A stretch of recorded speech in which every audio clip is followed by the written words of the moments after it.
Hello friend, welcome to teaching exam study. दोस्तों, CTET की परीक्षाओं की सीडीपी के लिए काफ़ी इंपॉर्टेंट एक पॉइंट है अधिगम से प्राप्त ज्ञान का मूल्यांकन, यानी evolution of knowledge gain from learning.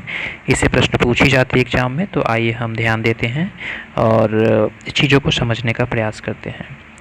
प्रश्न है कि इस मूल्यांकन से तात्पर्य है कि किसी विधा को सीखने से मापन के लिए मूल्यांकन की प्रक्रिया अपनाई गई है वह कितनी वैध है और क्या उसके द्वारा सही में इसकी मूल्यांकन समुचित तरीके से संभव है। इसे दो रूपों में समझा जा सकता है।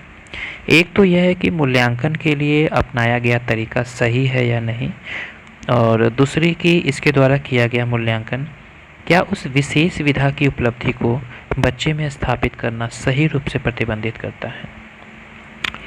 जैसा कि कहा जाता है कि बच्चे अपनी क्षमता के अनुसार उपलब्धियां अर्जित करती हैं।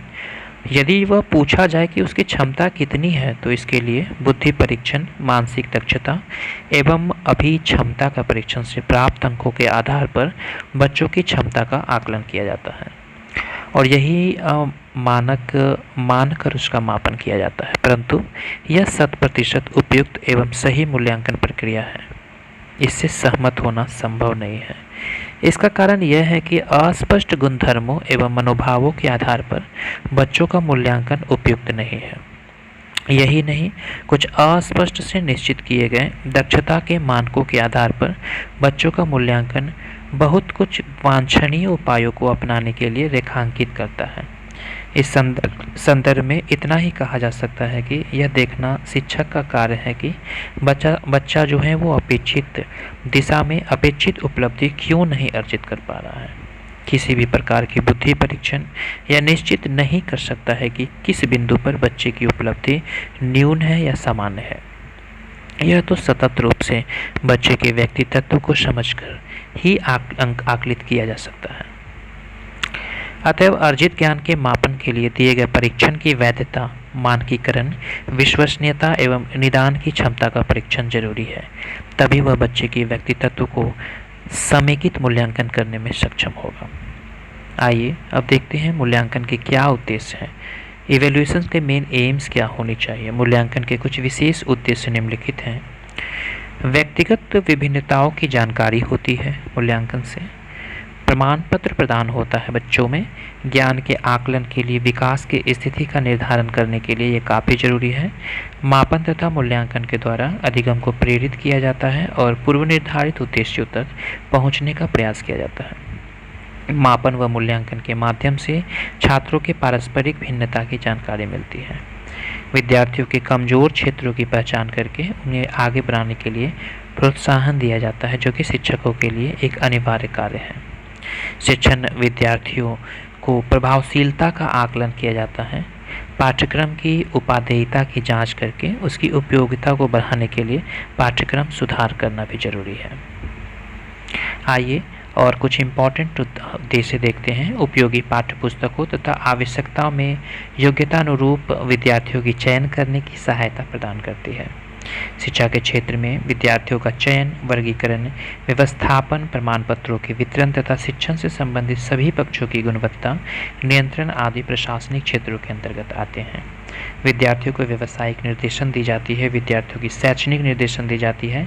जीवन भर चलने वाली यह प्रक्रिया वांछित लक्ष्यों को पूरा कर रही है अथवा नहीं, इसकी जानकारी हमें मूल्यांकन द्वारा ही मिलती है।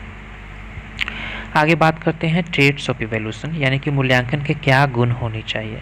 शिक्षण की गुणवत्ता, पाठ्यक्रम संबंधी सामग्री, शैक्षणिक तकनीक एवं विद्यालय के आधारभूत ढांचा आदि सभी छात्रों के अधिगम को प्रभावित करते हैं और उसके ज्ञान एवं अनुभवों में वृद्धि करते हैं। कक्षा शिक्षण के समय मूल्यांकन आदर्श स्थिति जिसका सभी शिक्षण संस्थाओं में अनिवार्यतः अनुसरण किया जाना चाहिए, क्योंकि यदि इस स्थिति में के प्रति उदासीनता बरती गई तो छात्र के विषय के प्रति रुचि, योग्यता, आकांक्षा आदि के प्रति उपेक्षा की जाएगी और शिक्षा बालक केंद्रित है, इस अवधारणा की भी उपेक्षा की जाएगी। किसी भी अच्छे तथा व्यापक शैक्षणिक संस्थानों में मूल्यांकन कार्यक्रम के अंतर्गत निम्न 3 बातों पर सम्मिलित रहती है, जिसका निष्पादन प्रशिक्षित एवं अनुभवी व्यक्तियों से सुनियोजित ढंग से कराना चाहिए। मूल्यांकन जो होती है वो संस्थागत मूल्यांकन, पृष्ठपोषण और कक्षागत मूल्यांकन। संस्थागत मूल्यांकन में संस्थागत मूल्यांकन के लिए अध्यापकों, प्रशासकों व विशेषज्ञों की एक समिति बनानी चाहिए जो मूल्यांकन के पाठ्यक्रम का निर्माण करे तथा उसका निष्पादन सावधानी के साथ करें। कक्षागत मूल्यांकन। कक्षा अध्यापक न केवल छात्रों को व्यवहार का मात्रात्मक मापन करना है वरन वह गुणात्मक मापन भी करता है। इसके लिए वह अवलोकन, समाज मिति, स्वसूचना साक्षात्कार, प्रक्षेपी तकनीकें जैसे विभिन्न तकनीकों का प्रयोग करता है। कक्षा अध्यापक अपने दैनिक शिक्षण कार्य के दौरान भी इन गतिविधियों का उपयोग करके छात्रों के ज्ञान, अवबोध, अनुप्रयोग, कौशल आदि की जानकारी प्राप्त करके अपने शिक्षण कार्य को सुधार करता है। आगे लास्ट है प्रतिपुष्टि यानी कि फीडबैक। प्रतिपुष्टि अर्थात सीखने की उपलब्धि। इस मूल्यांकन के द्वारा छात्रों को अपनी स्थिति का ज्ञान होता है। परिणामों के साथ ज्ञान के आधार पर कार्यक्रम की सुधार करने में प्राप्त सहायता होती है। प्रतिपुष्टि मुख्यतः दो प्रकार से कार्य करता है। यह छात्रों को अध्ययन करने के लिए संबंध में उपयोगी निर्देशन प्रदान करता है या छात्रों को भावी अध्ययन के लिए अभिप्रेरणा प्रदान करता है। अध्यापक को मूल्यांकन के परिणामों के प्रतिपुष्टि रूप से प्रयोग करते समय छात्रों को व्यक्तिगत पर भी ध्यान रखना चाहिए। उचित मूल्यांकन हेतु शिक्षक को अनुदेशात्मक उद्देश्यों की स्थिरता पर समुचित ध्यान देनी चाहिए। इन सभी विषयों का व्यवहारजन्य शब्दावली में व्यक्त करके यह स्पष्ट किया जाना चाहिए कि शिक्षण कार्य की समाप्ति के बाद विद्यार्थी विशेष की निष्पत्ति उपलब्धि को कम से कम स्तर रखें। शिक्षक को चाहिए कि वह निर्धारित शिक्षण उद्देश्यों की प्राप्ति के संदर्भ में विद्यार्थियों को निष्पत्ति या उपलब्धि का उचित मूल्यांकन करें।